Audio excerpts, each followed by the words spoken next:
are furious, and rightly so. I don't get that sense at all from the players, but good morning to you. Good Monday morning. I'm Dejan Kovacevic of DK Pittsburgh Sports.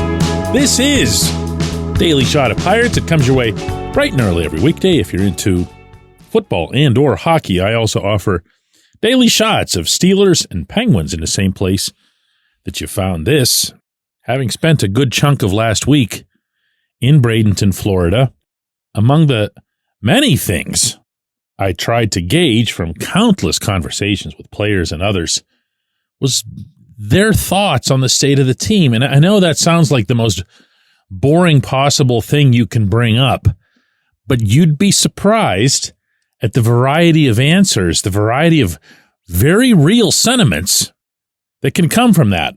And I'm going to give you three general, not universal, general consensus sentiments that I picked up from these guys.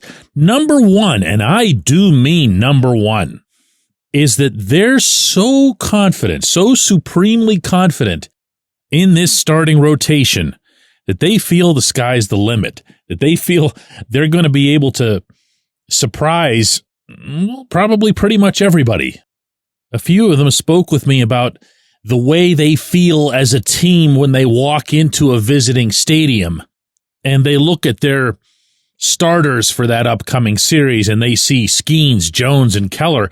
They're not exactly going to be cringing from whatever challenge they face. I get that. I respect that. I think that's a fair way for them to feel. I really do. Now, I also feel that, there's going to be a bunch of 2-1 losses or 3-2 losses that's going to make people that much angrier, including possibly the participants themselves. Number two, and I mean this when I say it, they have really bought in to this concept that, look, even if they're not some offensive powerhouse, they're going to be a better baseball team just by virtue of playing better baseball, meaning the fundamental stuff. That's emanating from Derek Shelton. It's coursing through the coaching staff, and it's made its way through the entire locker room, and I'm talking about the locker room portion that includes the minor league guys, the prospects who are there. They're making a really, really big pitch out of this. Now, it's here where I'm not a buyer. I'm not a big believer in incremental gains with stuff like this. Yes, of course, it's nice to be able to make the plays that you should make. It's nice to be able to rely on the person next to you to make the plays that he should make. That makes for a healthier culture, and yes, that's part of having a winning team. But to me, when I think about this team and its greatest need, I'm thinking of the same thing you are, and that's additional offense. In the face of probably having even less power, as in home run power, than they did last year. I asked Derek Shelton, and this is a thing that's bugged me about this outfit for a couple of years now, this specific thing, why he speaks every spring and acts out every spring that the Pirates are going to be aggressive and active on the base paths. That doesn't just mean stolen bases. That means hit and run. It means all kinds of different situational ball that just seems to die by the middle of April. This was my question and his answer. Shelty, last couple of springs, you've mentioned activating runners on the bases, whether it's steals, hit and runs, and so on. It hasn't really translated into the season. What's your thought process now on that, given every group is going to be different? Yeah, well, every group is different. I mean, I think there were times last year I wish we would have been a little bit more active. Some of that has to do with situation of the game. Some of it has to do with personnel. But I do think in spring training we will try to be as active as possible once we're comfortable with where guys are at in their legs. The other thing in spring training is it's hard. Is like guys get 40, 50 at-bats, and some of the situations that are created, just like defensively, you really never run into them. So we have to try to create them as much as possible. I mean, I guess we'll see, but I'm not about to say, hey, yeah, what an awesome thing this is. I am here today, however, to share that it's a part of the sentiment that's there among all of those people.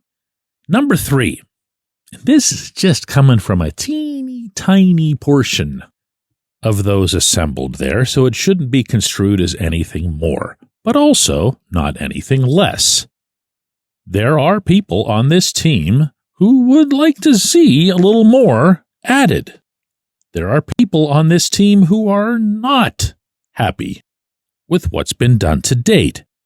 And there are people on this team who, upon reading my report last week, that the Pirates' main move is still ahead of them, meaning their main move of the offseason, which officially, of course, stretches right into opening day, will be one that really helps out. And that, of course, means in the outfield. When we come back, J1Q.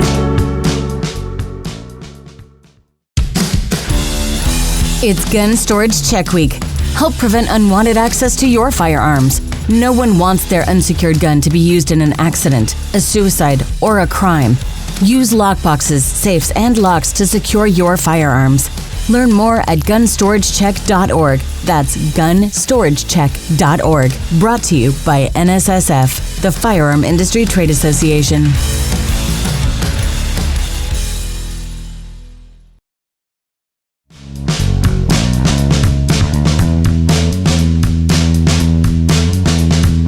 Today's J1Q comes from Tommy in Scranton, who says, "Hey, DK, my question to you is, could Paul Skenes have any control as it relates to the organization making big trades or big free agent signings?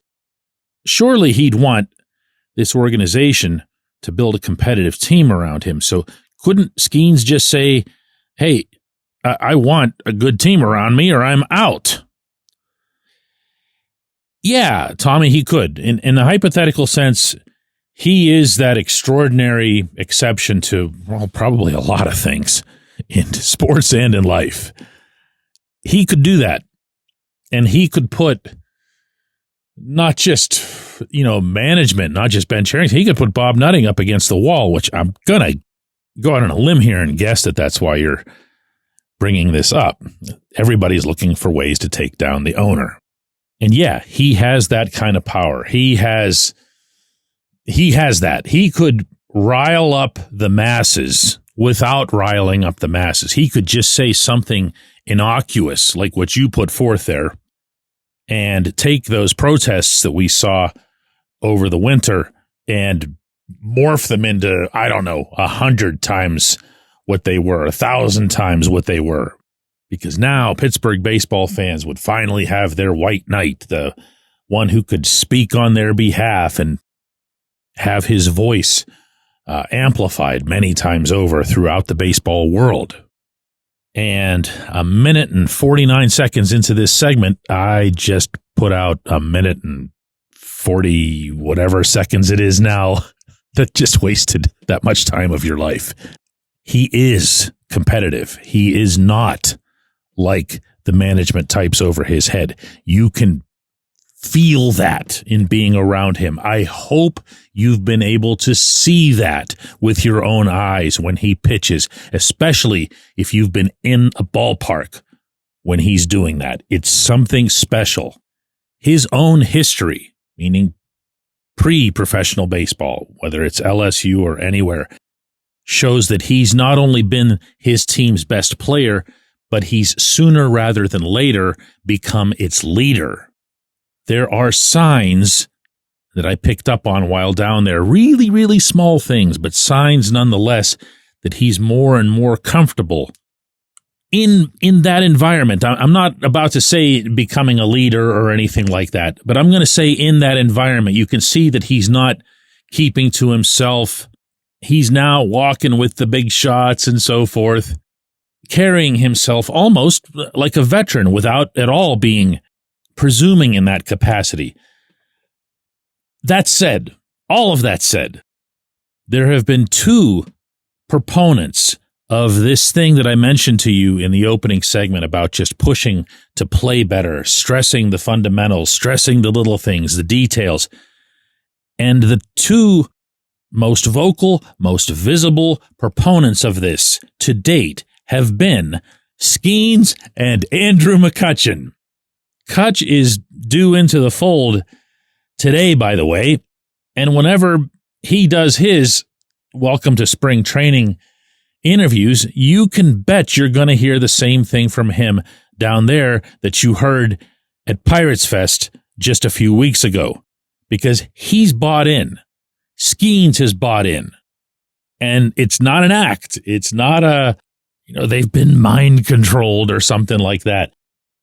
I know for a fact that Kutch is a very independent thinker, and I've seen enough, I think, of Skenes to feel the same way about him, though obviously without the same scope of history. We'll see. We'll see.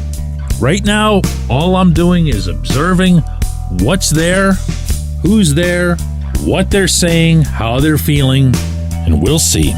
I appreciate the question. I appreciate everybody checking out Daily Shot of Pirates. We're going to have another one of these tomorrow.